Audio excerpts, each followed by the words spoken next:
Okay, welcome to Parallax Lectures. I'm your host, Thomas Mark. This is the second one in a row of a new format, which we host on Parallax. These are lectures with interesting people. We have in this month alone Thomas Björkman coming up, and Raoul Eshelman, and Hansi Freinacht, and a couple of more. But this evening, we have Andrew Sweeny as a lecturer and as a guest. So Andrew Sweeny, he lives in Paris. He's a father of 2 children. He's a lecturer at Sciences Po in Paris. He's a writer and songwriter. And I very much welcome him to this lecture. Welcome, Andrew. Hello, Tom. How are you doing? I'm great, thanks. Great. Yeah. Okay, so now you're doing also this Forest Philosophers events in Paris, in Fontainebleau, like once a month. Indeed. What is it about? Forest Philosophers? Yeah. Well, it's a group of people that meet in my garden, and we talk about things in the world and issues, and we share good wine and cheese, and we have a keynote speaker every week. We've had one so far, and we're going to do it every third Sunday. So it's not an online event, it's an offline event. But if you're in Paris, in the neighborhood, you're welcome to come by. Please be in touch. The Forest Philosophers as a concept is based on the Gurdjieff movement, which there's an old chateau near my house where the Gurdjieff group used to have its, human potential movement, and wasn't it the Institute for the Harmonious Development of Man? Yes, exactly. Yes. The Institute for the Harmonious Development of Man, and so they were called the Forest Philosophers, and so I thought that would be a good title, a good concept, to combine this idea of the forest and then the high conceptual realm of philosophy, that combine those two things, the earthly and the mental, in a sense. So this is topic driven, like or is it like broad and open? Like what do you do? Yeah, we are going to we have an emphasis on the arts. So we have a sharing circle where people share poems and songs and that kind of thing. Or last month we had an architect who came and talked about his project. And things like that. I think we're kind of Joe Ross is a poet, and he's sort of in charge of finding really very interesting people who are interested in global change and things like that. So right. But it's something that's in emergence, and we're finding out what it is as we go along, and we're having a lot of fun drinking wine and cheese so far. As you do, and friends. Indeed. But you can also visit the graveyard of Gurdjieff, and so that's right. When people come here, we usually go on a little pilgrimage to his grave, which is just up the street. Right. Indeed. Okay, so you will have a lecture tonight. What will it be about? Okay, so this lecture is called Shamanism and Media in the Digital Age. And it's based on a talk I gave at the European Men's Movement in 2019 to 100 men in the north of Denmark. And it's sort of, I'm looking at the concept of shamanism, or the shaman archetype. And I'm looking at the present situation in media, and I'm trying to combine those two ideas. Perfect. So before I give you the floor, you will have a lecture for like roughly 45 minutes, more or less, a couple of minutes. And then we have like a Q&A where we can let the people talk and ask questions and elaborate on what you have prepared for us. So Andrew. Very good. So I will mention it again. So if you have a question, just text me. Write in the comment section. I will enable you to interact Yeah, and also I should say that we work together on Parallax. Yes, And that's true. this is a second series of lectures, and we've got a bunch of other ones coming up. The first one was done by Alexander Bard, and I'm the second one. And then there's also, you know, I believe a discussion with Lane Anderson and Thomas Bjorkman and That's right. Hansi, and a bunch of other, you know, very interesting people. Roel We're Eshelman. doing a regular lecture series here, and so spread the word about that. Yeah, that would be great. Yeah. Yeah, yeah, and you are my collaborator in Parallax magazine, with whom that all wouldn't be possible. So thank you for that. Right. Yeah. So, okay, Andrew. So we're creating this emerging thing called Parallax, and we're creating the Parallax matrix, so to speak. Right? There we go. Okay. So welcome to the Parallax matrix, and I'll begin my lecture now, if that's all right with you. All right, you go ahead. All right. Okay. So, okay, let's get started. Okay. So, first of all, let me just, you know, give a little bit of background about this talk. I originally was asked to do a talk at the EMG, the European Men's Gathering in Denmark in 2019. And our topic was technology, and me and Alexander Bard have been speaking a lot about shamanism and what shamanism is from an archetypal point of view, okay? So I'm not here to talk about shamanism proper. I'm not here to talk about anthropology. I'm not here to, you know, I'm here as kind of, this is somewhat of a cultural appropriation of the word shamanism to speak of something quite universal, okay? You know, I'm not that interested in talking about, you know, California New Age shamanism, or, you know, whatever, ayahuasca tourism, or you know, whatever's going on in that sense. That's not the subject of my talk. My subject of my talk is shamanism as an archetype, and the archetype and the relationship with that archetype. Okay. So, and also I'm relating this to the film The Matrix, because I think there's a very interesting series of shamanistic, you know, there's the guy Morpheus, who's kind of the shaman. There's Neo, who's the shaman in training, and then there's Trinity, he's sort of the muse. So the film The Matrix has more academic papers written about it than any other film in history, right? And I've read 0 of them.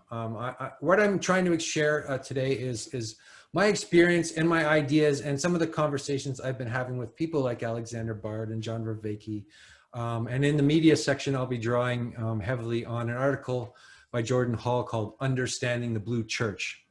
So these are my, you know, my explicit sources. Also, I've been studying Tantric Buddhism for some time, and I've met several shamanistic-like characters within that realm. And so, you know, while I don't really talk about my teachers, this is where I'm coming from. So the word shaman means the one who knows, the person who knows. That is, he is the holder of the sacred knowledge, or the gnosis, if you like. The shaman uses unconventional methods, right? He's not a priest. He's not a politician. He's not a conventional person by any means, usually. Even though he may be hidden, he may be very modest and ordinary, and you might not even know that he's a shaman, and he might be the kind of person you wouldn't even notice on the street. Or he might be just too wild for the, you know, for the ordinary culture. He is a provocateur, and he either lives usually somewhere in the forest, or he lives right in the center of the most, you know, dangerous part of town, right? The shaman is not comfortable in mediocrity, you could say. That doesn't mean he's not capable, or he's not pragmatic, or he's not a very down-to-earth person. In fact, au contraire, he's really the most down-to-earth type of person you can find. In the East, we talk about the crazy wisdom master, okay? We could also talk about the primordial artist. We could talk about the medicine man. We could talk about the healer. We could talk about the master psychologist, the philosopher, the spiritual master, okay? All these people, you know, fit into this shamanistic archetype. The shaman uses what the Buddhists call skillful means. He uses unusual means, okay? He has all kinds of magic, you know, tricks that seem very magical because we don't really understand what he's doing half the time. He might, you know, that's the shaman. That is, let's say, the master shaman. Okay, and in the film The Matrix, let's think of Morpheus. Morpheus as being the master shaman in the film The Matrix, and let's think of Neo as being the trainee, the would-be shaman, the guy who has a shamanoid personality. And I'm again borrowing this term from Alexander Bard. The shamanoid personality is not a shaman. He's a potential shaman. He could be a shaman. He will be a shaman, you know, in the future. If a very important point is that if this type of person, you know, so the shamanistic person, let's say it's 4 to 5% of the population. These are the people characterized by a lot of openness, trade openness, creativity, radical intelligence, sort of courageous entrepreneurs, artists, sometimes diplomats, engineers, philosophers, people who are, you know, in the cliche sense, outside the box. They not just think outside the box, they live outside the box. And they don't really, you know, they're not able to function very well in ordinary society. And you know, but they happen to be very creative. So what's the problem with the shamanistic case is if they don't have shamanistic training, if they're not educated, if they don't get the right tools, if they don't go through the correct process, you know, they run the risk of psychosis or schizophrenia or ADD or all kinds of things, because, you know, the society will not necessarily understand them or support them. You could think of many people like Arthur Rimbaud or Vincent van Gogh or Friedrich Nietzsche or these type of artists who were sort of in the wilderness, and they didn't have a lineage. They didn't have a shamanistic lineage. They didn't have a culture that supported what they did. So they were wildly creativity, and they sort of died alone in the desert.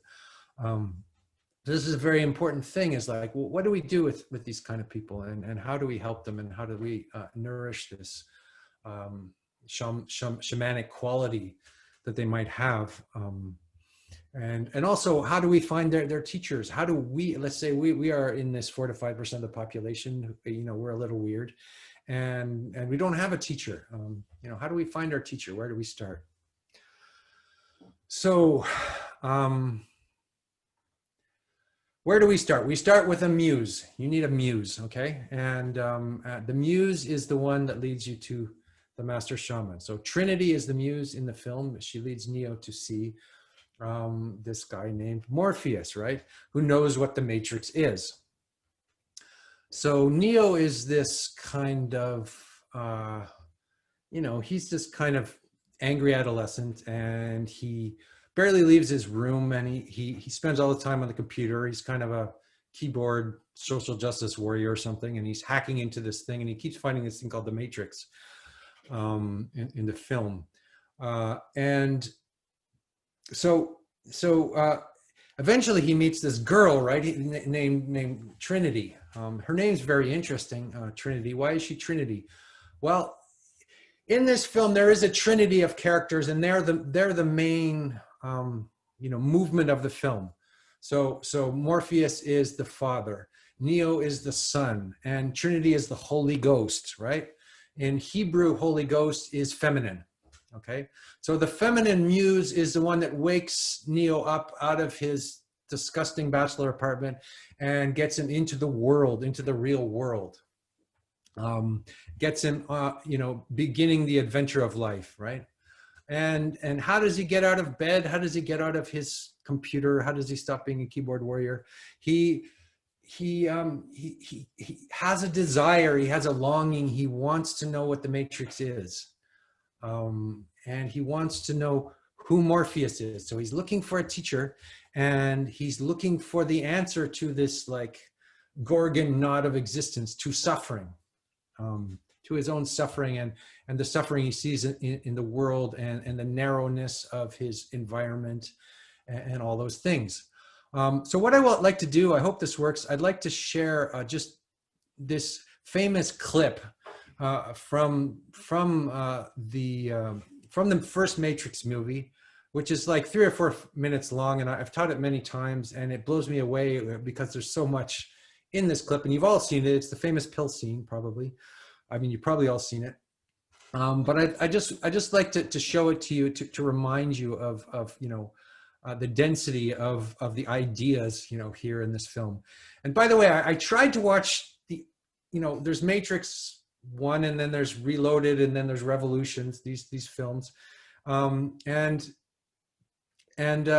I think the first one is brilliant, and I can't watch the second two. They just don't have the punch that the first one does. They don't have that kind of archetypal, you know, power, in my opinion. Maybe other people will disagree. They're too sentimental, they're too Hollywood, but the original Matrix movie, the first one it has tons of ideas in it. Okay, so I'm going to try to share the screen with you, and I'm going to try to share this little clip with you. If this works, I hope. Hold on a second. Can everybody see my screen? Okay,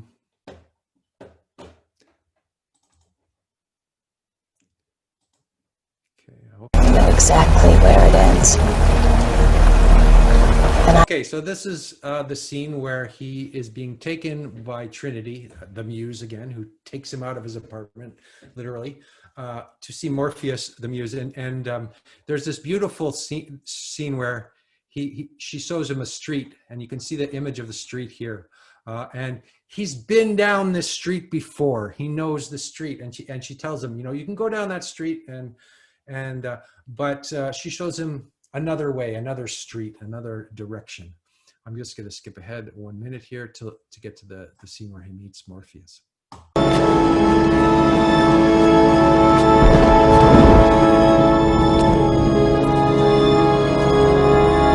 This is it. Let me give you one piece of advice. Be honest. He knows more than you can imagine.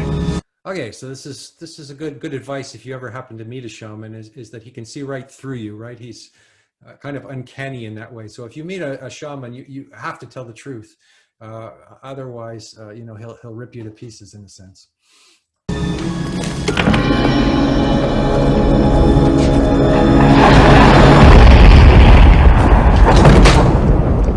At last. Welcome, Neo. As you no doubt have guessed, I am Morpheus. It's an honor to meet you. No. The honor is mine. Please, come, sit.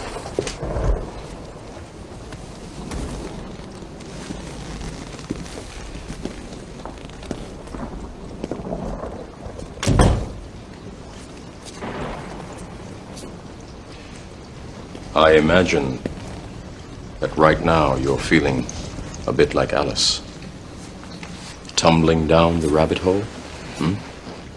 You could say that. I can see it in your eyes. You have the look of a man who accepts what he sees because he is expecting to wake up. Ironically, this is not far from the truth. Do you believe in fate, Neo? No. Why not? Because I don't like the idea that I'm not in control of my life. I know exactly what you mean.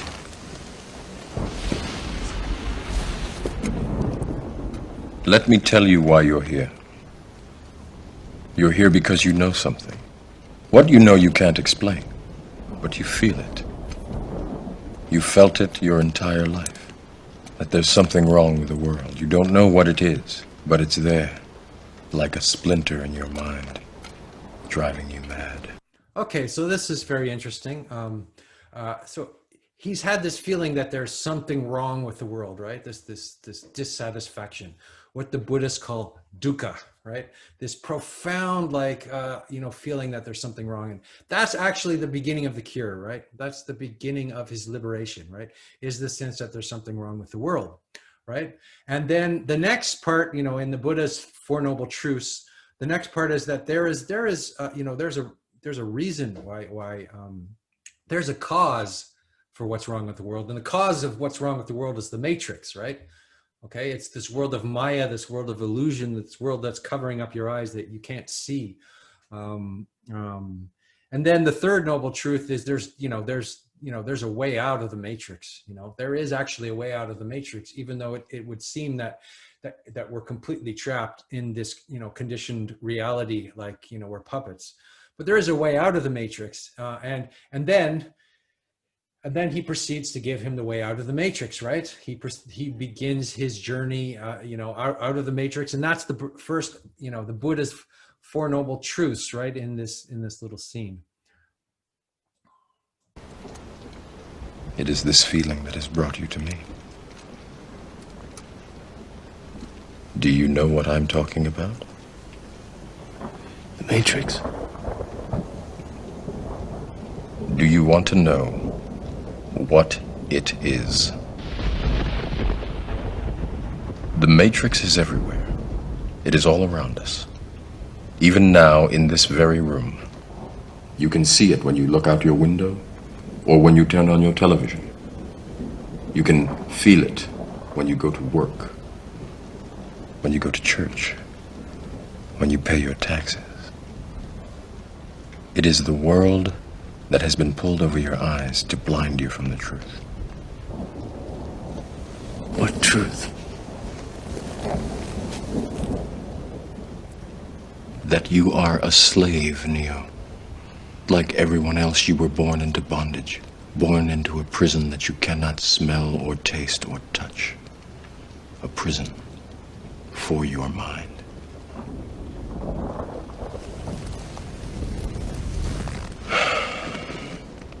Unfortunately, no one can be told what the Matrix is. You have to see it for yourself.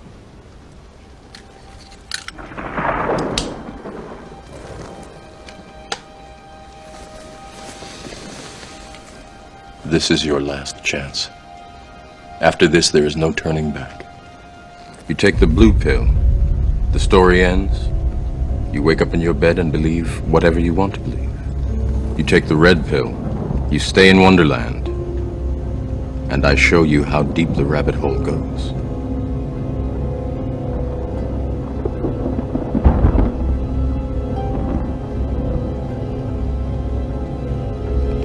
Remember, all I'm offering is the truth, nothing more.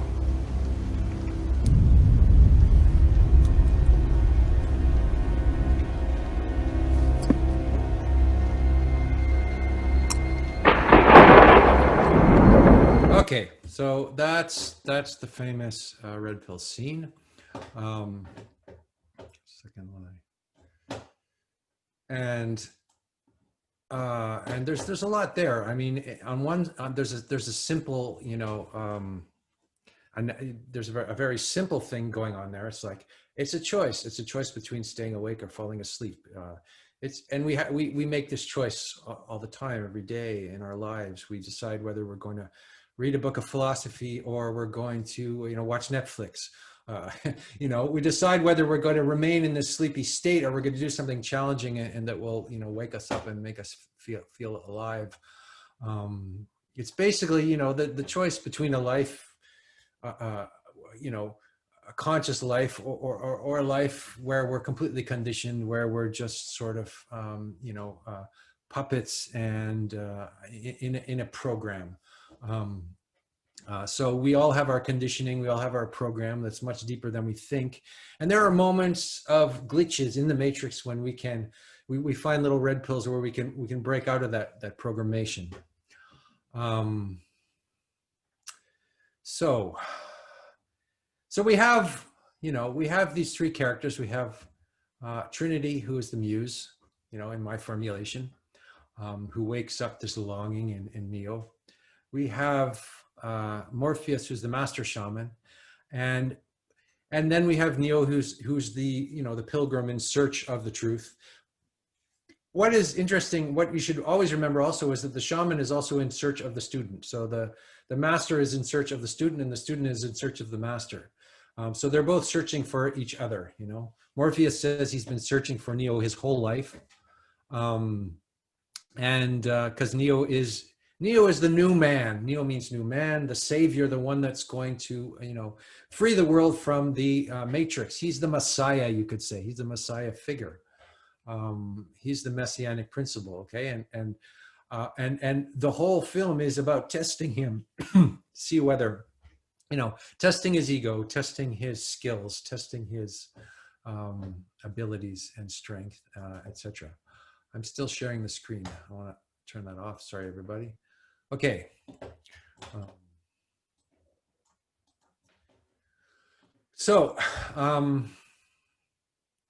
Some people, say the Matrix is sort of like the Platonic myth. I was talking to John Vervaeke, and he says, it's just the Platonic myth, right, with some cool martial arts. But there's a difference, and the difference is that in the Platonic myth, the person who goes outside the cave, outside the world of illusion, outside the Matrix, he finds the sunlight. Whereas what happens to Neo when he wakes up? He finds hell, right? He finds that the world is not what it's like. He finds the desert of the real. Okay, this is this phrase from Baudrillard, and the real is a shock. The red pill becomes a shock. The real is a destruction of his identity and of his vision of the world, and he has to kind of start from the beginning again. He has to have a completely new life. So he's taken a radical step by taking the red pill. And that radical step means he has to leave behind his old world. He can't go down that road anymore. Right. So there's also something interesting here that Morpheus says. He says, I can't tell you what the Matrix is. You have to experience it for yourself. So in other words, the Matrix it's not theoretical, philosophical knowledge. It's actual, experiential knowledge, right?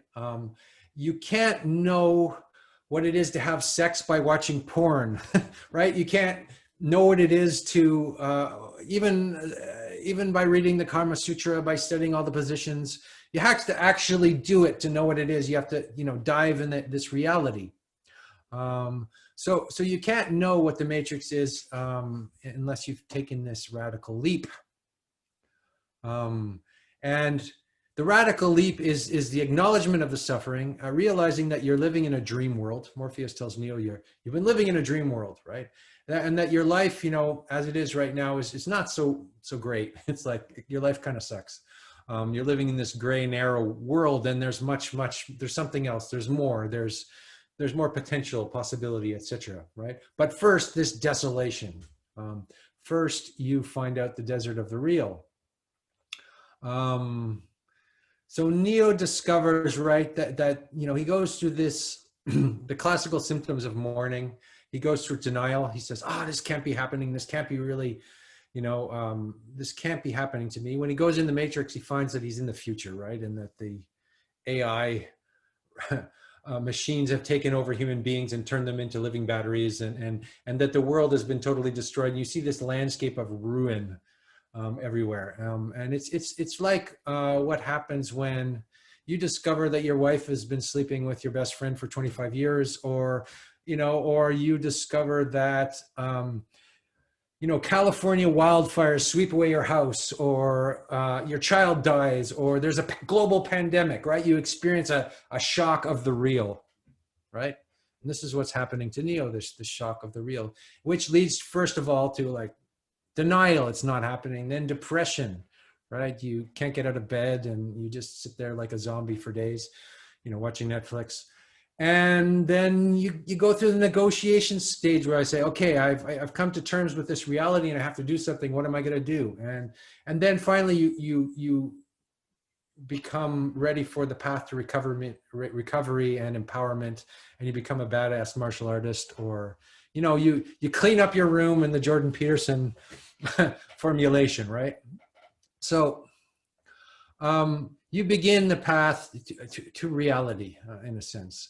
So Neo's experience of breaking, of taking the red pill is not pleasant. not painful, and there's a realism, there's a courage to face that kind of pain and to do something about it. Okay, and so this is the beginning of Neo's shamanistic training. You know, when he's gone through all that depression and all that anger and all that denial and all that self-hatred and all this, you know, and then he wakes up one day and he says, okay, you know, I'm sick of this. I got to do something. I got to save the world, right? He becomes a bodhisattva. I'm sorry to use so many Buddhist terms here, but you know, it's just the tradition that I've been trained in. This is a universal thing. You know, the bodhisattva is no longer this self-interest, narcissistic adolescent anymore. He's suddenly somebody who wants to save the world. You know, he's he has an altruistic vision, and he has a radical altruistic vision, right? He wants to save all sentient beings. Okay, which means destroying the matrix, right? Destroying this world of illusion so that people can experience reality. All right, so what does this have to do with media? So we've talked a little bit about the shamanistic journey in reference to the first Matrix film. And now I want to just talk about, you know, about media. So media is the matrix, right? Media is this world of messages, this world of illusions, this world of ideology, this world of, you know, it's the world of that is communicating. The medium is the message, Marshall McLuhan said. In other words, we create the medium, which is the internet, and then the internet creates us, and we have this kind of you know, cycle of you know, we create the Frankenstein's monster, and then we have to figure out what to do with it. I guess I'm mixing metaphors here a little bit, but I think you get the idea. So some of you might have read Jordan Hall's essay called Understanding the Blue Church, which I think it's a classic essay at this point. At least he's introduced a vocabulary into the world, which I think people of genius do. They give us a vocabulary. And he talks about the Blue Church, and now a lot of people I know in these circles speak of this as if, you know, it's a kind of code word for something. We know what it is. And the Blue Church is broadcast media. It's 20th century media. It's mainstream media. And it's not only that, it's all of the good opinion, all of the, you know, it's a church because it's an ideology. It's all the like behavioral modes that ways you're supposed to think and behave within that realm. Okay. And a red pill event happens when that sort of, you know, when those conditions and that good opinion, it kind of starts to fall apart. It starts to collapse, which happens when we have a new media, right? When we have a new matrix, right? We have the 20th century matrix, and it's kind of running on empty, and it's kind of revealed itself to be very cynical. And then we have this revolutionary new thing called the internet, which has the potential to become just another form of control, right? Because the matrix is control, right? That's Morpheus says the matrix is control. The matrix is also the mother, right? That's the matrix, right? Is the mother. There's different etymologies of this word, which are very interesting. So there's this mass media broadcasting, which is, you know, which is asymmetrical in the sense that it privileges one-way communication. It speaks and you listen. It's traditional radio, TV, you know, it's based on the factory model. It's very 20th century and has a narrow bandwidth. It has, its messages are quite simple and ordered, and it does a good job at keeping everybody in control. And it does a good job at making you feel secure. But eventually it sort of makes you feel, you know, puts you to sleep. So broadcast media, it was once, you know, a radical new way of disseminating information, and but today it's become really about control. It's almost a conservative mentality, even if it seems to be very liberal and all that. So you have the Blue Church, And then you have the red religion, and the blue church is broadcasting media, and the red religion is YouTube. You know, it's what we're doing right now. We're sort of engaged in this chaotic new Zoom medium, and we don't really know what we're doing, but it's kind of interesting, and it's long form, and it's wild, and it's got some life in it, and it's got also the potential to open up new, a more symmetrical mode of communication where, you know, I'm not just giving a lecture here. We have a Q&A. We can speak to each other. You're talking in the chat, so it's no longer asymmetrical communication. It's a more, has the potential to be a more symmetrical medium, but at the same time, it's chaotic, it's dangerous, it's revolutionary, and it could create something much worse than the blue church, a new form of totalitarianist control, right? So, because the internet is like, you know, the matrix is also like God, right? It's like our modern God. The internet is our modern God, our modern matrix. It's everywhere, omnipresent, and we're all dependent on it. We're all trapped on it. We all live and die by what it says. It's our way of it's the umbilical cord that we have to each other these days, for good or ill. So the red religion is the new media, and it has, you know, the beginning of the revolution. It's just like, there's this talk about self-organization. We're going to self-organize. We're going to create the utopia. There's this message of hope and freedom and you know, more democracy. And then as we can see, that things get very dark, and actually, we have the rise of, you know, populism, mass surveillance, Donald Trump, unpredictable events. You know, it seemed very that there's all this utopian possibility, and then it gets dark. Because the problem with the red religion and the red pill in general is that it's chaotic and fragmented. It's like the Tower of Babel, or, you know, everybody is talking, but who should we listen to? People are more tribal, they're more hostile. All this unity that the blue church once provided, right? Security has been broken. So there's a certain kind of incoherence, and it's hard to know what is true and what is bullshit. And on the other hand, maybe our collective lives are becoming more transparent. Maybe we're less fooled by marketing. There's these amazing possibilities. It's an entirely new world, right? So Neo learns, right, that he can hack the matrix, right? He can break into he can sort of break the programming, and I think that's what we're engaged here in doing, in a sense. You know, some of us more skillfully than others is breaking this program and opening up this new space, which is a dangerous business, right? It's a dangerous business. So the good thing about the Red Revolution is that you can find John Vervaeke, you know, Jordan Hall. You can find all these great thinkers. You can find this alternate universe of people, like-minded people like you, and we're like people on the Nebuchadnezzar, right? In this wild sea of chaos, while there's pandemics raging around us. And you can be authentic, you can be raw, you can do your own thing. You can be a bit rock and roll, you know. You know, you don't have to be so polite in this new medium.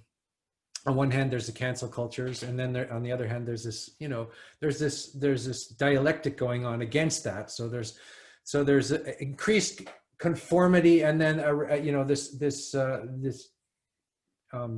new possibilities arising.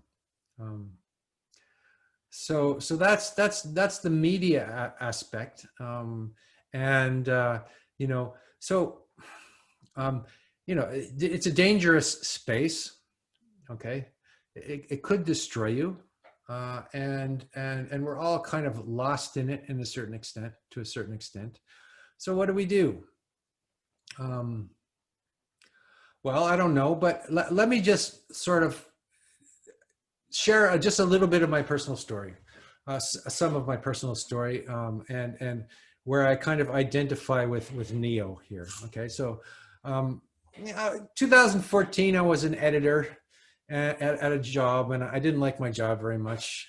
It was sort of humiliating to work with these people who, you know, treated me like an idiot. And you know, the job, it was a bit like Neo in the beginning of the film when he has this stupid boss, and I felt like that. I felt really trapped in circumstances, but you know, I was a wage slave. I needed money, and I had to pay my bills and my rent, and what I found out actually was that, you know, the job I was working at was a bullshit job. In other words, I was being hired to do something that was redundant just so that somebody else, you know, just so that somebody else wouldn't take a contract. So everybody was doing this sort of redundant job, and I had a quota. I had to work like I had to write this program every day, and I could usually finish the job in 2 hours. So I finished in 2 hours, and then I had 8 hours to surf the internet. So I was like writing, and I was doing all these things, you know, when I should have been working, and I was sort of hacking into the matrix. And eventually I started writing poems and all these things. And then I started meeting all these people, and this whole other world opened up to me. So I think that we can identify with Neo in this film.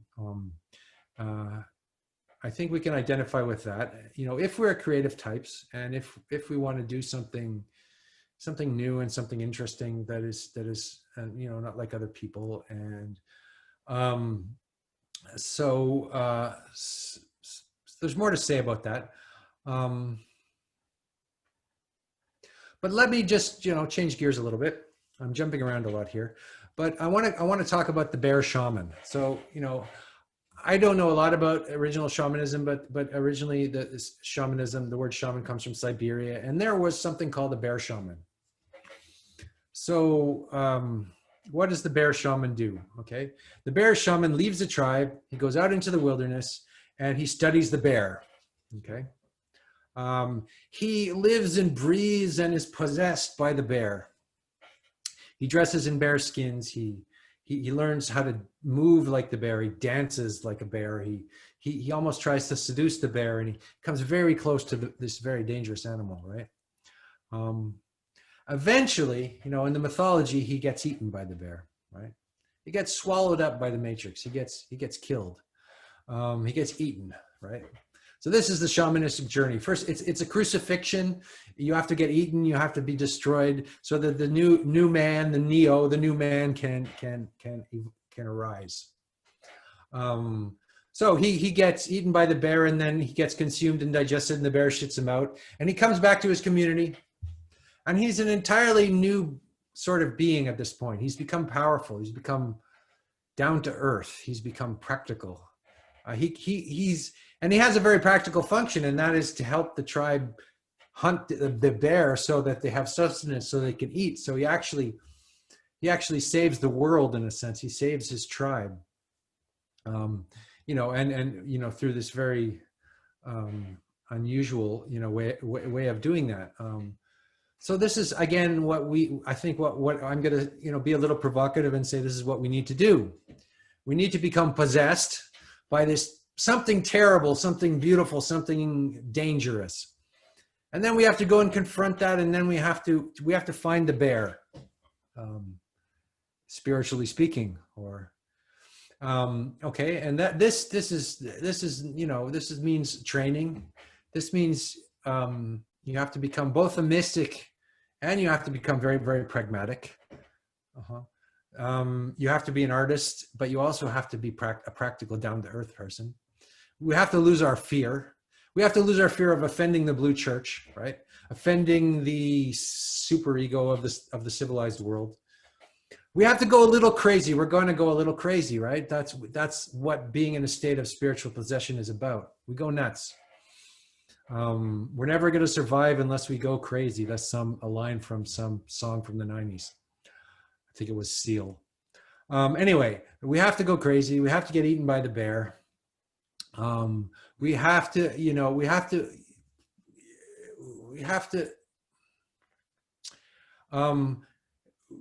there's always in the shamanistic journey, there's a death and a rebirth. Okay. And we can do that consciously. Gurdjieff, the famous philosopher, talks about conscious suffering. We can do that consciously, or, or we can just be eaten by the bear unconsciously, or swallowed by the matrix, or whatever. Okay. So it's important, when you're talking about shamanism, that it's not something that you can market or sell. It's not something for general consumption, because it's dangerous. And so you shouldn't promise, anything, right? You shouldn't market the shaman's techniques or gimmicks or personal development, because you just can't mass produce wisdom in that sense. You just can't. So the community often centers around the shaman, even if the shaman isn't in the center of the community. But it requires, right? It requires an intimate community, not a mass organization. It requires a kind of, a modern tribe, or the Buddhists would say Sangha.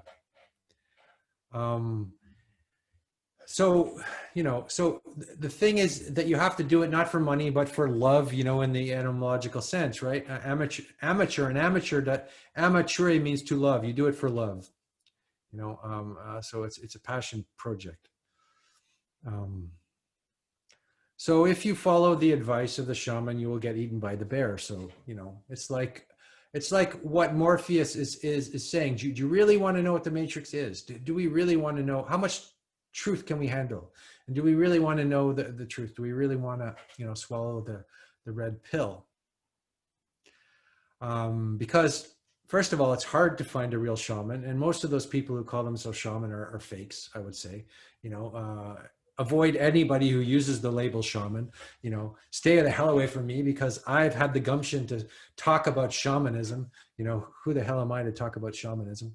And stay away from the California guru types, and stay away from all that. I would say I've met one or two people that I consider to have shamanistic qualities, and they would never describe themselves as shamans. So I'm talking about the archetype. I'm not talking about some retro romantic worship of some culture, or that's, actually less primitive than we imagine. So anyway, I hope the Siberian shaman will forgive me for cultural appropriation here. Also, that just what we need to, the lesson of the shaman is that we need to train the mind and body, and not become destroyed by this information tsunami, not become destroyed by the matrix, because you have to be tough not to have your soul destroyed out there, I think. So again, we have to become philosophers, mystics, poets. We have to educate ourselves. The shaman's project is educational. He's the Uber teacher, in a sense. And he doesn't teach by making you copy him. He teaches by sending you out to do things which are challenging for you, to keep you on the edge of being challenged all the time. So personally, my own shamanistic practice is not called shamanism at all. I call it meditation, which I think if I don't meditate, I can't survive here in this world, because I would just become overwhelmed by the matrix, because the matrix gets more and more intense, more and more dangerous, more and more, more and more it's hard to be a real human being in this age. So it's just like, I'd say meditation is the best shamanistic technique, because it's a beginning. It's what we need to do to have clear minds. It's just like they invented jogging because people were sitting in offices all day long. Today we're on the internet all the time, so we need to step out. We need to go out into the forest, out into the wilderness. We need to get the hell out of, this Zoom world that we're in right now. And we need to get in touch with the body. So I think shamanism is a very embodied process. So the first step in the shamanistic training is to know yourself, but also know your body, know your mind, know who you are, and become a strong and, let's say, responsible, citizen. And one of the dangers is that, people who have these shamanistic qualities, often become, narcissistic, or dangerous people, again, because they don't have the proper training. So we have to face the desert of the real. We have to face the real, and then maybe the blue flowers, the mushrooms start to the world becomes enchanted again. But in the beginning, there's this shock of the real. So I've been speaking for maybe 45 minutes, just under an hour. I don't know, how long have I been speaking for? I think I'm going to stop there and open the whole thing up for Q&A. Okay, does anybody have any questions? Okay. But you still muted them. You have to unmute them, Andrew. We are unmuted. We are unmuted. All right, okay. They're becoming unmuted. Some people are perhaps still We can all muted. talk. Right. Yeah. Oh, okay. What have been significant shaman ceremonies that you know of? Again, this is my expertise is not in the domain of pure shamanism. My expertise is in tantric Buddhism. So I've definitely been involved in shamanic type feast practice, we would call it.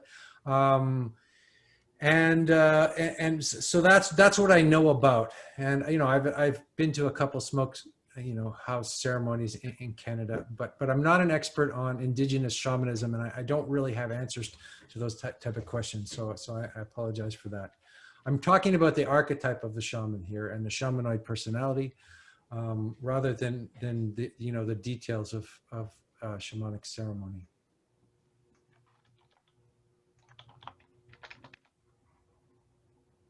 That was Chris. So thank you for your question, Chris. Somebody else have a question? You can type it in the Q&A or just speak it. I have one question, Andrew. So again, about these internet tribes and the relationship to shamans and neophytes. So how would you explain that? Is there a correlation there, or like how do you observe that? Because you're talking. What do you mean by neophytes? Yeah, like the guys who want to learn from the shaman, right? Yeah, the initiates. Again, I think what we can see in the Matrix movie is Neo has a longing, he has a desire to meet the shaman, and I think that does all the work. It sounds kind of cliche to say that, but the longing does all the work. The desire to break the question, to answer these questions does all the work, and leads you to the people you need to meet to liberate yourself from whatever experience you have that imprisons you. So I'd say that the longing, the desire, the deep desire is getting in touch with that is maybe most of the work. Okay, let me be more precise. Could an internet tribe be a shaman? No, I don't think so. Okay. I think that it could be a portal to something, but you couldn't do the work on internet. Absolutely not, because it's a more embodied process. Okay. If I could pop in a question I haven't, and Sure. I thought of whether or not there is a distinction between the shaman and kind of the master in a traditional sense. In some way, the master who might be the teacher at a temple where students acolytes come en masse to learn to polish their own mirror is a different distinction from sort of the Obi-Wan Kenobi or the person the master who's left and out there. You're not going to find them unless you're really hunting. They're not at the temple. And in some sense, they're going to be reluctant to take you on unless you're committed to it, right? They're going to, the story of the Zen master who, like, the student comes to him and it's like, no, go away, go away, go away, takes him out on a boat in the river and holds him underwater and says, until he's about to die. And he says, when you want the teaching as badly as you wanted that next breath, then you can learn. There's something about the distinction of the master at the temple versus the shaman who is, like you said, more embodied and more serious. Is there? Yeah, I would say that the master at the temple requires the traditional hierarchy, and there's nothing wrong with the master at the temple, but he's the priest, not the shaman. Whereas the shaman you just described it, perfectly. You have it's a life or death thing, right? You might meet the shaman, but you won't really meet the shaman unless you're in a life or death kind of situation. Probably not. At least that's what I think. Okay, I have a question. Can you hear me? Mm-hmm. You explained this metaphor from Matrix, the movie with the red pill, and you said that, or you quoted Morpheus, who said that you have to experience the Matrix. And then you explained about the media, the red pill media and the blue church.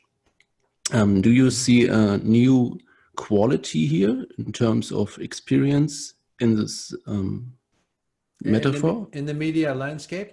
Yes. I think there's more bandwidth, and that therefore there's more possibility to go into depth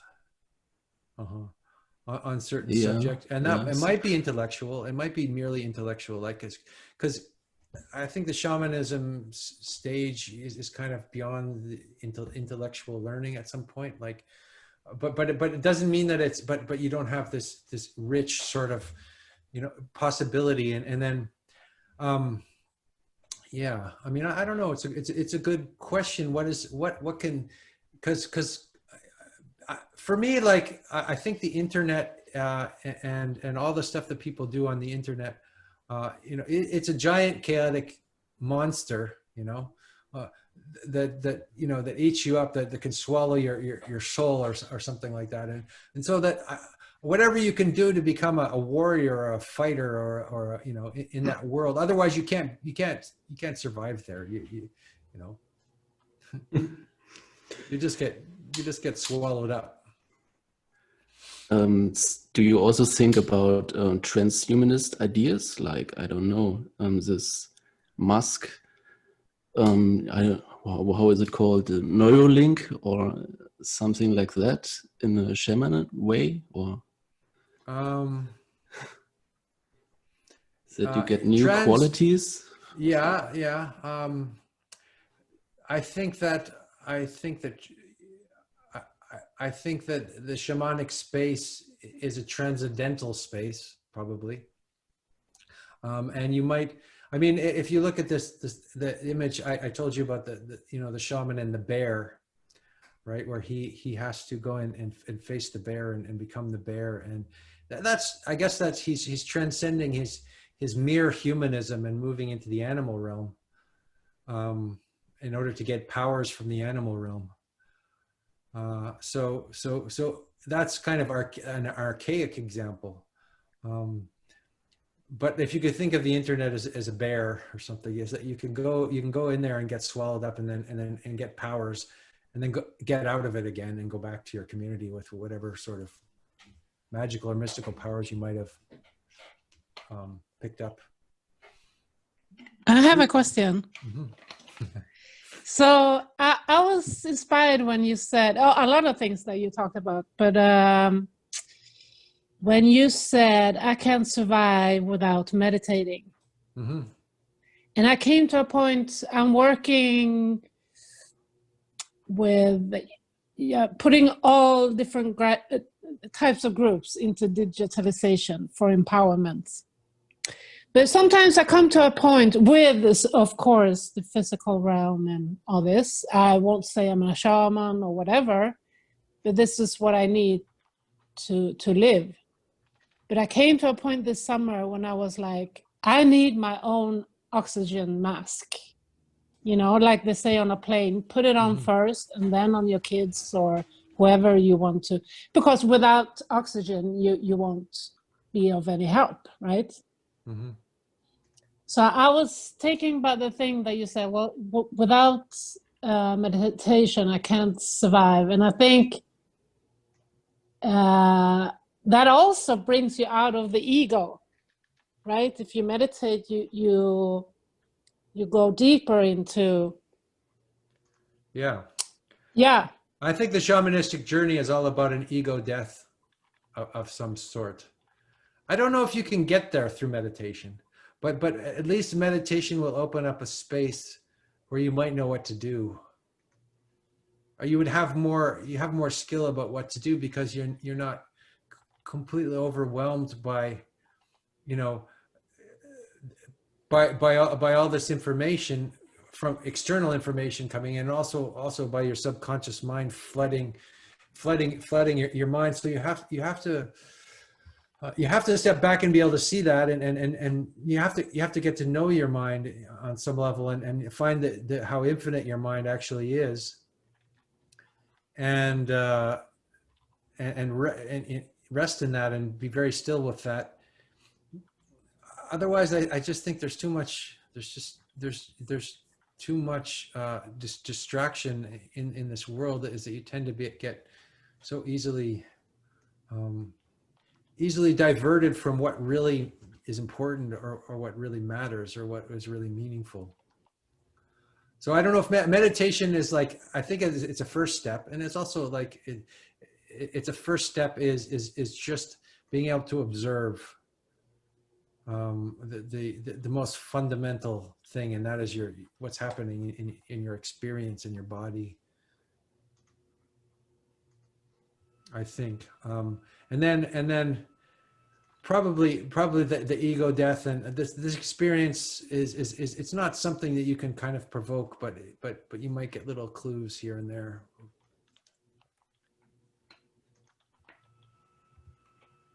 It's kind of funny how we resist all of that, right? At the same time, like I was just thinking, I'm saying all this stuff, but I was thinking about how much I resist the gravity of reality, reality, and do all the things that I'm preaching that against in some way. So, Andrew, I have a kind of another aspect of this. I think this is actually helping me with my own kind of a sense of understanding of this. Something like the priest and the meditative approach is something like, I've heard it said many times that meditation won't bring you enlightenment, but it can make you, so enlightenment's an accident, meditation can make you accident prone. So there's something like the priest method, the careful approach to this, the meditation and all of that can kind of polish the mirror and perhaps make you, bring you to the point of being able to face the infinite and kind of obliterate the shadow or something like that. Maybe. And the shaman seems to be the kind of person who recognizes you don't want to obliterate the shadow, you want to integrate the shadow. That's just, I think. Okay, good. Yeah. You have to be careful when you talk about obliterating the shadow, because, yeah. Yeah, great. Thank you. Yeah, I don't mean to push it out. I mean, integration is much better. Because that's why the shaman's not a saint. He's more like an ordinary person. He might have. The people I know have shamanistic qualities. They might have, they might be a little bit rude, or they have human qualities. They're not. Well, the thing that seems interesting is that the shaman, having integrated shadow to maybe completely, but to a large extent, can recognize when there's maybe in the person, when there's a shadow that is ready to be integrated, but just a nudge, like the rude comment, sort of a tap on the head or whatever. It's like someone who may not have been preparing themselves to be accident prone, but is still nonetheless accident prone just by the nature of life. So the shaman kind of walks in the street, or in that, and can see more clearly. Just a slight nudge or just something, and yes, now you've got some shadow that you can integrate where you didn't see it before.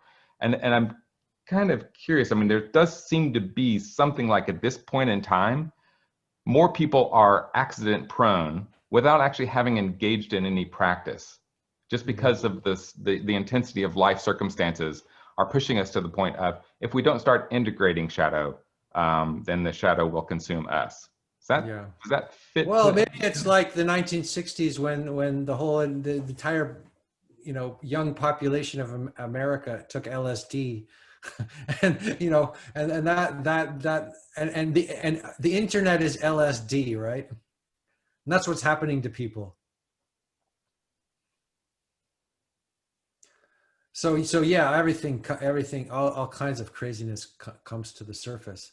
I like this term accident prone, yeah, because I think that it's good to be a bit accident prone. It's to allow accidents to happen, right? Not have too much control of your life.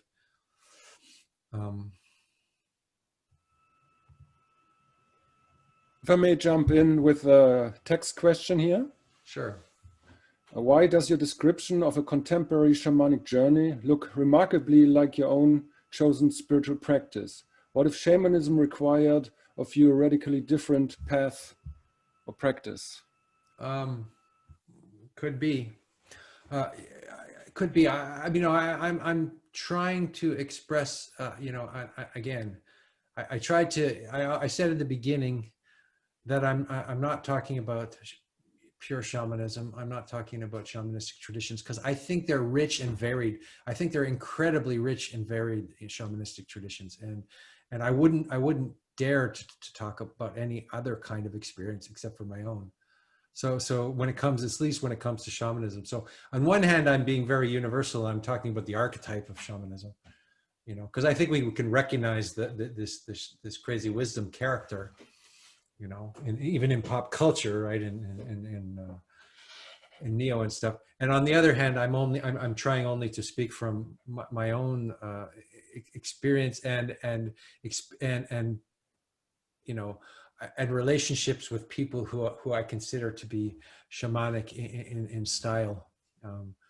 And I haven't described that because I don't think I can. I mean, it's too wild a thing really to describe or talk about on the internet.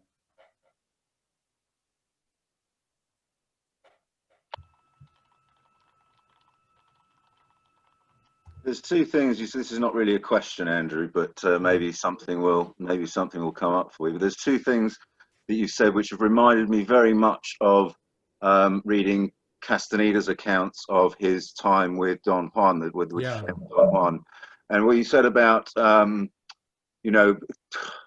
orienting yourself as a warrior. The Don Juan says exactly that.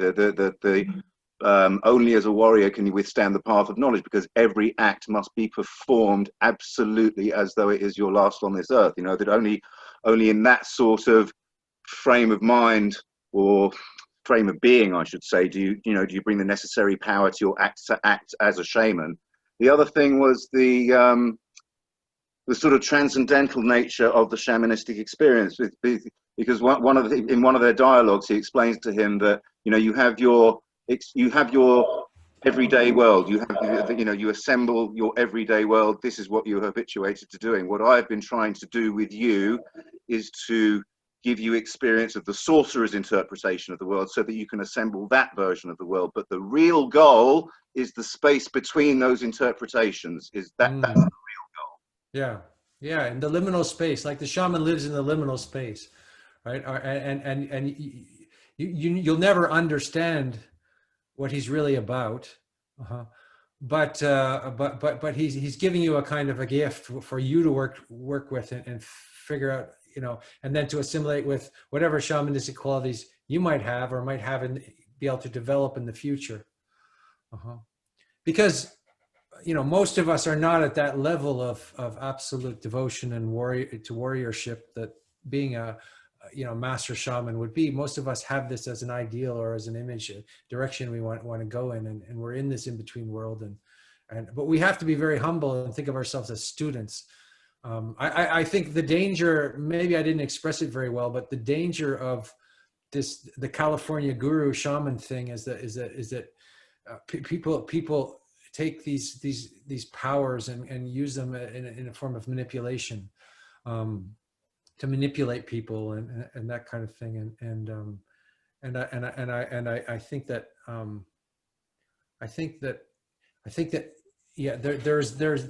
in order to take that kind of path, you have to be very, very, very humble, and you have to be very much a student and devote yourself as a student.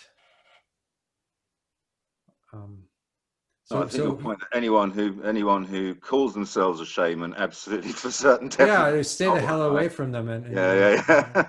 And I feel very pretentious talking about shamanism, except that I think there is a universal quality to it. There's an archetypal quality to what the shaman is, and that's worth talking about. In a storytelling sense, right? In a pop culture sense. And that's perhaps why I use the Matrix movie to illustrate that, because it's something we can, archetypal patterns are things that we can all recognize.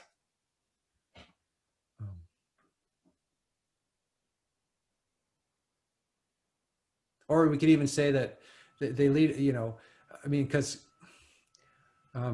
yeah, because and that leads you beyond the recognizable, beyond the cliche, beyond the beyond the world, you know, right, into an entirely different reality. So there's a transformative process that this kind of teacher brings you to puts you on the path towards. If that makes any sense. You actually left out the best bit of the clip of Matrix of Morpheus and Neo meeting, where he talks about what is real. If by real you mean then it's just electrical impulses arriving at your brain, and yeah, that. Yeah. What is so on one sense you have to hit you have to experience the real. On the other sense, the real is not something that you would recognize in any way as your ordinary humdrum kind of reality. So Andrew, you say that real shamans are incredibly rare. So I'm wondering what we're supposed to do. I've had experience with someone who called herself a shaman, although she was quite clear that she was just a fellow traveler and saw herself as an assistant. And certainly I felt that it was the experience that I had was the real revelation, not the shaman. The shaman was just there as a wise and supporting person, not a leader, not a guru to look up to, but someone who was just, useful in what was an extraordinarily disruptive and breaking frame experience. There was a need for assistance and support through that difficult experience. Well, if somebody is giving you genuine assistance and support, I'd say that's good, and we don't need to be hung on the definition of something. If your experience was real with this person, and this person had certain kind of skills, they might have had sort of shamanic qualities and skills, and that's great. I mean, so I don't want to present myself as an expert on, look for this and this and you will find a shaman, and this is what a shaman is. Because again, I think it's it's an absolutely mysterious process that is completely reliant on grace in a sense. So we can't really search. We can't really search for a shaman. I think the shaman has to be searching for you. And then you might meet them by accident. But I could be wrong.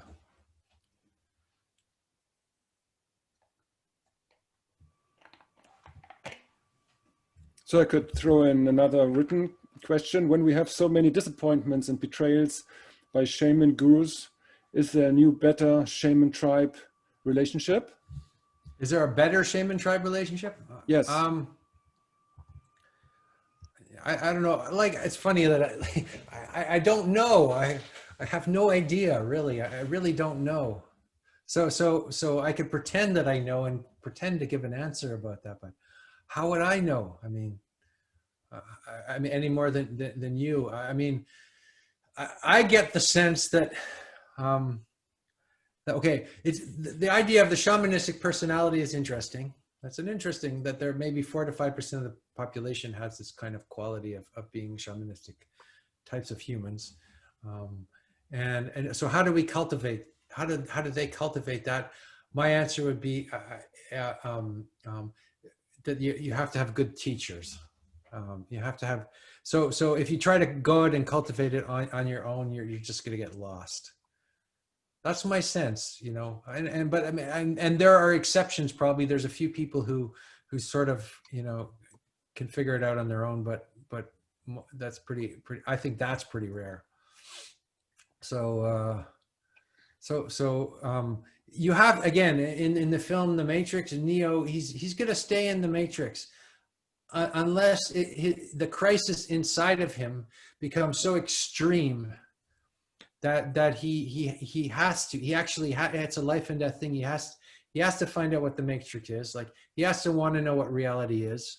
It has to be a burning question in him. It has to be intense and absolute. And then he'll meet Morpheus. But if his question was a little lukewarm or not very intense, and his suffering was just, you know, he could live with it and he had a, you know, okay life, then he might as well take the blue pill and just, you know, have a good time, have a good life. So it's not recommended, right? It's not something you recommend people. It's not an educational program. I don't think. It's just something we can observe, you know, and look at and study.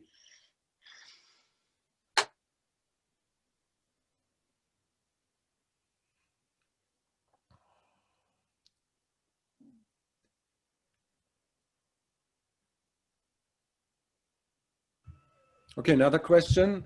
Somebody asked, I'm in a group called Polymath Place, where we talk about the archetype of the polymath. How is the correlation to the shaman? Well, I guess the polymath is a hyper-intelligent individual who can do many, many things. Often, I guess the shaman would be that type of person, probably.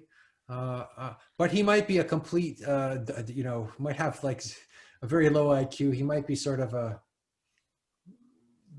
he might be kind of, you know, dull, he might be kind of dull and ordinary as well. Like, I don't think, again, the whole point is that you can't, there's no formula for what the shaman is in particular. He could be all kinds of things. So I don't think that, I mean, maybe I'm just talking my head off here. So I don't think it's necessarily the intelligent, you know, the polymath, the genius.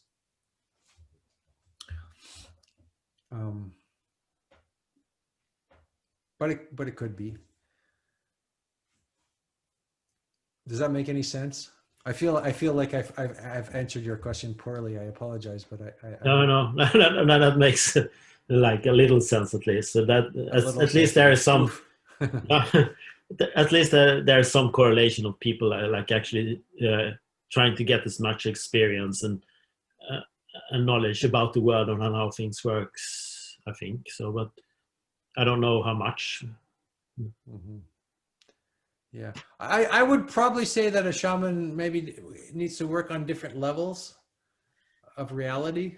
So probably he would have to have different skills on different levels of reality. Different, you know, he could. If that makes any sense. So that might be. It's interesting. There's a thought that the polymath or the scientist or there might be kind of a wizard level at the propositional level. Mm-hmm. And it seems like the shaman is a wizard at the participatory level. I think he's more than an intellectual. He might have really incredible intellectual, you know, ability, but if he's just a mere intellectual, then he probably hasn't. His knowledge hasn't become embodied in a sense. You know, there's a lot of intellectuals that just haven't come down to the earth at all. They haven't gone through this, let's say, crisis. You know, the embodied crisis that you have to go to become embodied.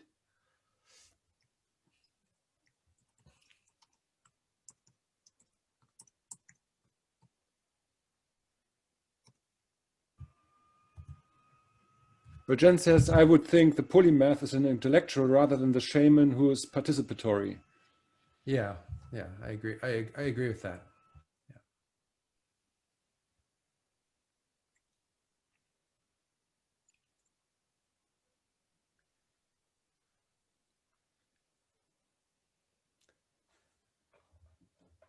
I'll take one more piece here. I think that's interesting, with especially with the notion of the matrix as an allegory for Plato's cave, and something about that you mentioned with Vervaeke. Plato's cave, escaping the cave isn't necessarily stepping into the light, but actually stepping into hell.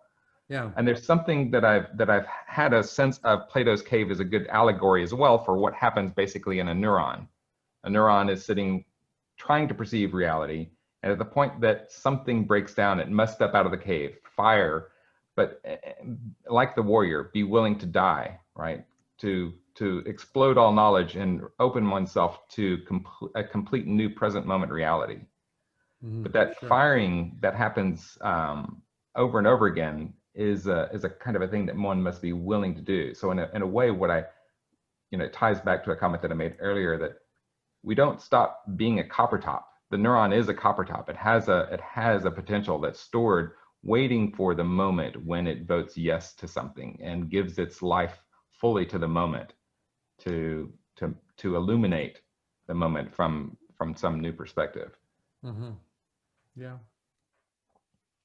Yeah. Yeah. Well, I guess the Platonic view is it's always an ascent into something higher and higher and higher, and it's, and the ascent towards the ideal. Whereas I think what Neo in the Matrix experiences a descent, right? And it's the descent that's the beginning of the journey, right?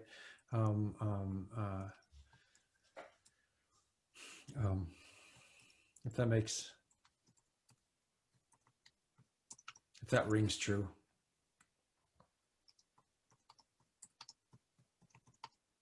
And actually, looking at what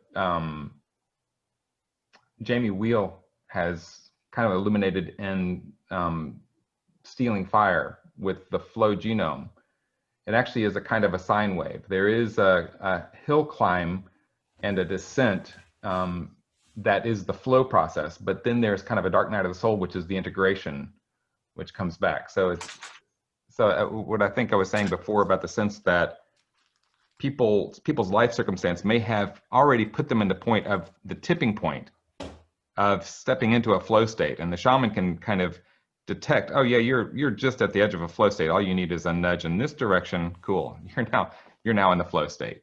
Whereas the acolyte really is striving to put himself in the position to be ready to go into the flow state. So I think it does the cycle, kind of it includes both the ascent and the descent in a cyclic path rather than. Well, it's not just a flow state; it's a disruption as well. It's something jarring, and because the flow state it flows, but when Neo takes the red pill, he goes through the mirror and everything is shattered and broken. It's not that he enters into flow; he enters into total. He dissembles himself, right? And later, actually, he learns he learns the martial arts and he becomes kind of a master at flow. But I'm less interested in flow than interested in this what do we do at this moment of crisis? Because it's relevant, right? Because we're living a collective crisis. We're living a crisis in our own lives, and how can we look at this crisis, in the face, and what's going to happen then? Are we going to become dissembled? And I see it happening at a collective level, and I can also see, on a microcosmic level, and also in the macrocosmic. And there seems to be this crisis at the heart of things, and the crisis is how we actually. And facing this death, right? Facing this death and disappointment and brokenness is really how we become resurrected, become the new man, right? Neo means new man. I think the shamanistic journey is always about experiencing this death and fragmentation. And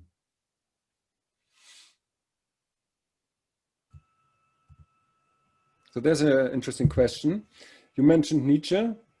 How's good old Mr. Fritz, I think, a shaman, Andrew? Nietzsche, I think Nietzsche was a shaman, but he didn't have a master. He didn't have a shaman master. So that's why he died so tragically. And that's why he went mad in the end. That's why he went crazy. That's why he was on his knees talking to horses just before he died. Because he had that quality within himself, that really, radical quality. But I don't think the container of the man could handle it. And I don't think he probably didn't have a teacher who could teach him how to handle it. Even on a physical level, he was always sick and, so he talked about the Superman and the Overman, but he became very decrepit and alone. And, there's the schizophrenic quality to Nietzsche, right? He couldn't be with a woman. He couldn't have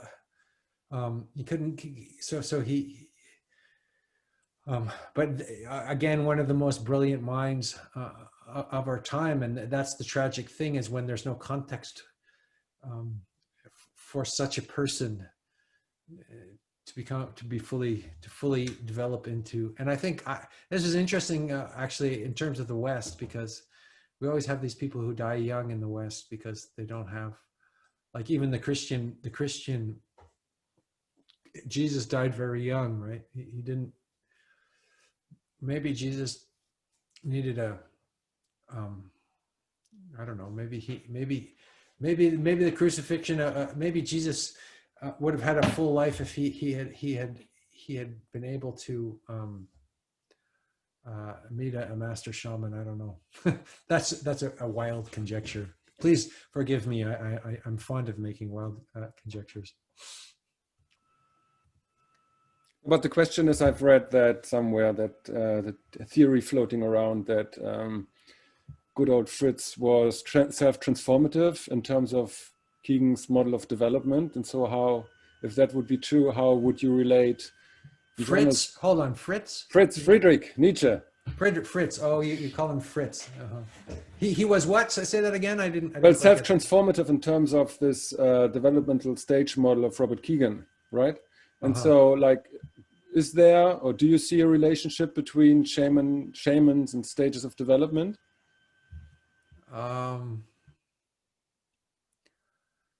I think there are stages of development probably in a person training to be a shaman. I think, in fact, I think it's a never-ending development.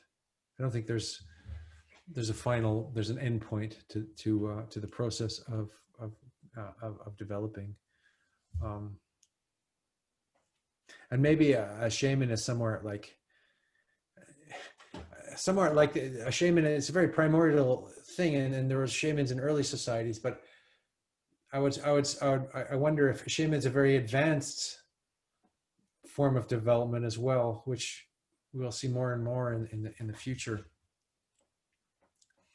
I mean, I wonder if we will.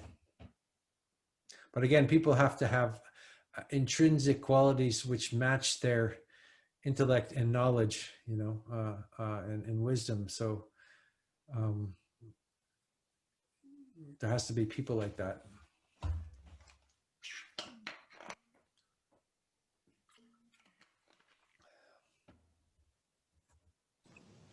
When you mention the Matrix, I don't remember the name of the guy who sold himself out. Yeah. To go back into the Matrix. The Judas of the Matrix, the guy. Yeah.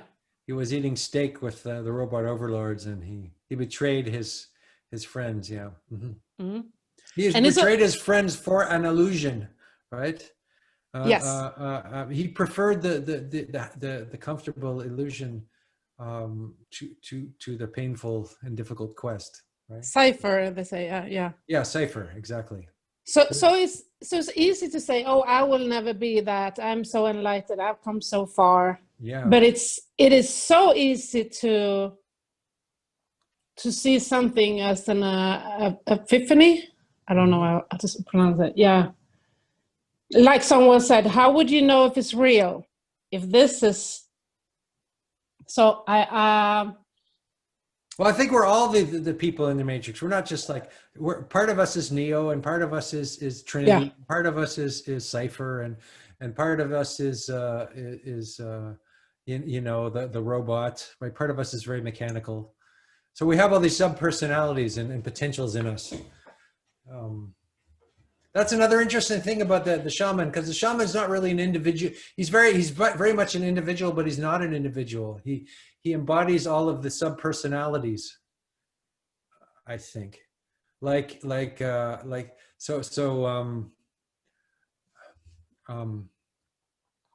know, again, I'm referring to Gurdjieff, who said that, you know, we have all these sub-personalities, we have all these, you know, different parts of ourselves, and part of ourselves betrays our better nature. Part of ourselves is a betrayer. We do it all the time when we betray our you know, our better instincts. And part of us, yeah, we have this heroic nature, and we also have this, we have the feminine, you know, the feminine. Trinity is very interesting. It's very interesting. The feminine is sort of, is kind of like, provokes the desire for the masculine to embody itself, or something like that.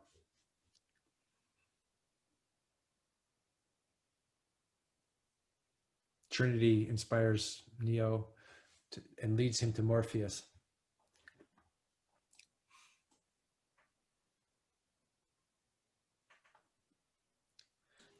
So in the traditional sense, the shaman world is always ambiguous. So there are the higher realms and the lower realms. Mm-hmm. When you say this matrix metaphor, you say it's the real life is the desert, the real desert. Why do you prefer this interpretation? Well, I think that's like, why do I prefer that interpretation to what? I'm not sure if I fully understand your question. To let's say that the real is a higher reality or something like that, you mean? Yeah, well, because the full journey is through the underworld and then out again, right? You can't just get to the higher. Oh, okay. So you see it as a process. It's a process, yes. Yes. Exactly, Okay. It's a process. So he has to go through this crucifixion, crisis, depression, darkness. He has to experience that fully, right? And then he'll merit. Then he'll become warrior-like or altruistic-like or brave enough that he would merit the higher realms, perhaps. Okay, thank you. Yeah. It's not that, well, you know, there's an interesting question as he takes the red pill and not the blue pill. Why is this other world more real than the world before? Well, because it's the inner devastation that he sees when he sees the world. He sees the devastation. I think Zach Stein calls it experiencing the tragic. You know, we have to experience the tragic before we get to the post-tragic. So we have to experience that on some level. It would be nice to be able to skip the tragic, but I don't think that we can really do that in this world, can we? Is there an ego death in Matrix? I don't recall the whole movie. Is there something like similar? Well, I know there's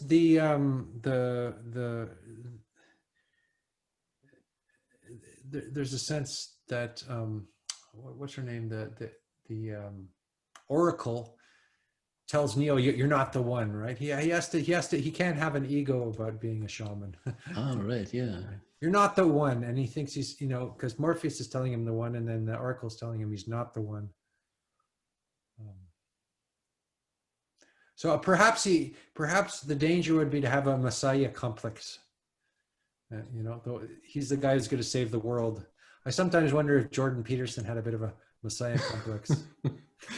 Yeah. You know, and that was what sort of brought him down in the end. Yeah.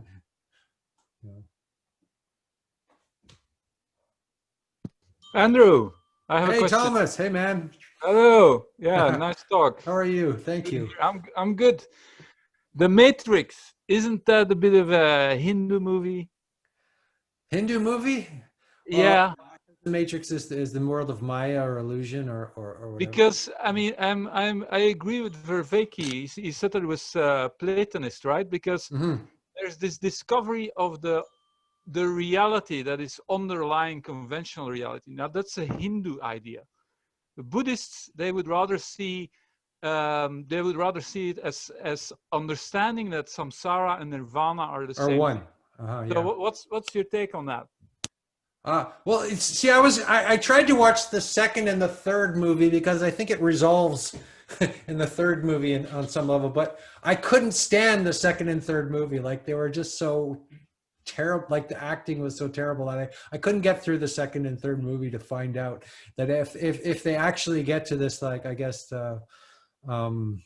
where actually this dualistic, you know, because the Matrix is it's a dualism, right? It's like the world of samsara and the world of nirvana, and you know, it's a dualistic worldview. There's a red pill, there's a blue pill, there's a world of illusion, whereas actually, yeah, there should be if the full story was told, I think at the end, then it would be one world, right? I think there's a big difference between these ways of thinking, between a Hindu stance where you're trying to get to some kind of reality that is underlying this reality, and the Buddhist stance it's very different. And I think that many people I see many people doing practices that are going in those two directions. And well, this is kind of trying to escape the body kind of thing, and that's the sort of like non-dual traditions. I think that's one of the things that often happens. Yeah, I think this is a very interesting thing to look at. These practices, do they have a Hindu slant or do they have a Buddhist slant?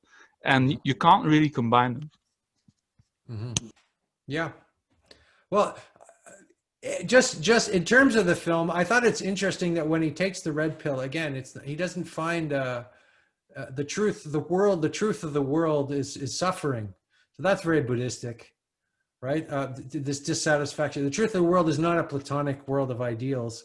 The truth of the world is desolation and dissatisfaction and suffering, and that's his actual existential situation.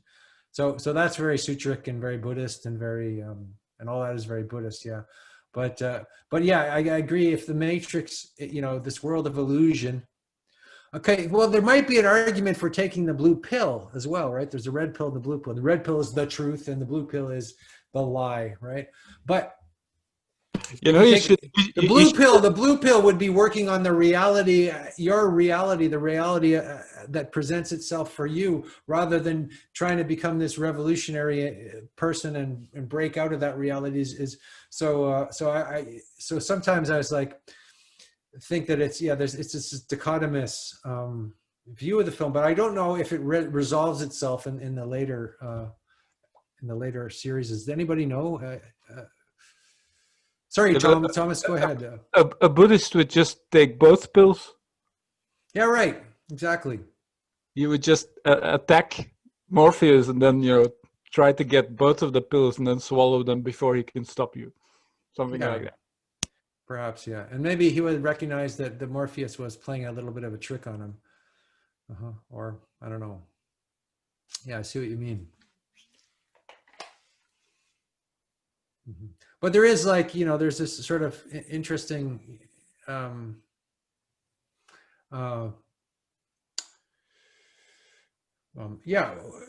there's this interesting you know, thing about choice, about, you know, we have this choice. Oh yeah, we just take both pills, okay, and say fuck you.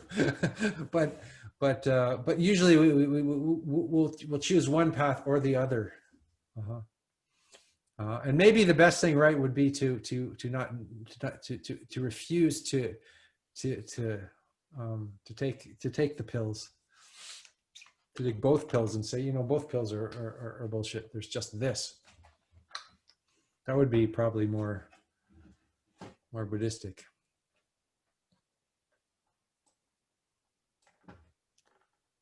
So how are we doing here?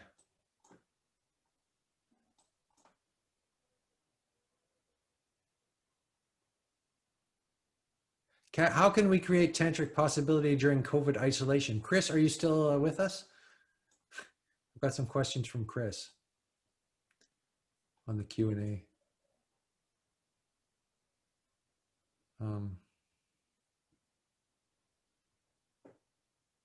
I don't know. Tantric. I would say tantric possibility is any kind of situation. Is a tantric possibility. Just whatever. It could be COVID. It could be anything. Any situation is a tantric possibility. It's better not to. They call it one taste.